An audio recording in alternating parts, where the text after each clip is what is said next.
Assalamualaikum warahmatullahi wabarakatuh. Alhamdulillah Rabbil Alamin. Allahumma sholli ala sayyidina Muhammad. Kita berselawat. Pada kesempatan kali ini saya Asraful Maghfur, Prodi PKN semester 1, akan mewawancari tentang hukum di mata kuliah pengantar ilmu hukum. Nah, pada kesempatan kali ini ada kakak saya, yaitu Kak Mukhlis ya. Selamat siang Kak. Ini dari Prodi PPKN yang mungkin nanti saya coba wawancara terkait dengan hukum. Selanjutnya ada beberapa pertanyaan dari saya, langsung saja ya Kak. Ada beberapa pertanyaan dari saya. Yang pertama itu tentang hukum.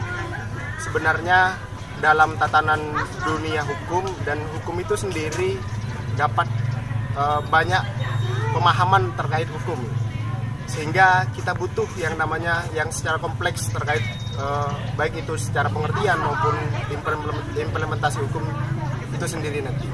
Bagaimana kemudian kakak sampean nggak itu terkait dengan hukum di Indonesia, terutama hukum di Indonesia itu, bagaimana pandangan kakak terkait dengan hukum itu sendiri, baik itu dari segi pengertiannya maupun nanti dalam segi hukumnya itu sendiri. Oke, baiklah, terima kasih atas waktunya. Jadi beberapa literatur yang mungkin sudah saya baca terkait dengan perspektif atau definisi hukum itu, kemudian kita bisa lihat dari secara etimologi atau secara bahasa. Jadi hukum itu dalam negara-negara di Eropa ataupun negara-negara di dunia memiliki sebuah istilah yang berbeda. Itu salah satunya misalkan di Prancis disebut dengan droit, misalkan juga di Belanda disebut dengan recht, dan di Inggris disebut dengan law. Kalau kita tarik dalam konklusi bahwasanya kata itu berasal dari kata rectum dalam bahasa Romawi yang artinya raja atau pemerintahan. Sedangkan rectum dalam bahasa Latin itu disebut dengan rex yang artinya pemerintahan. Maka kemudian dalam buku pengantar hukum Indonesia yang ditulis oleh Ratna Artawilari menyebutkan bahwa hukum itu merupakan sebuah himpunan aturan-aturan yang disepakati oleh masyarakat, dan apabila dilanggar itu akan terdapat sanksi yang diberikan terhadap para pelanggar.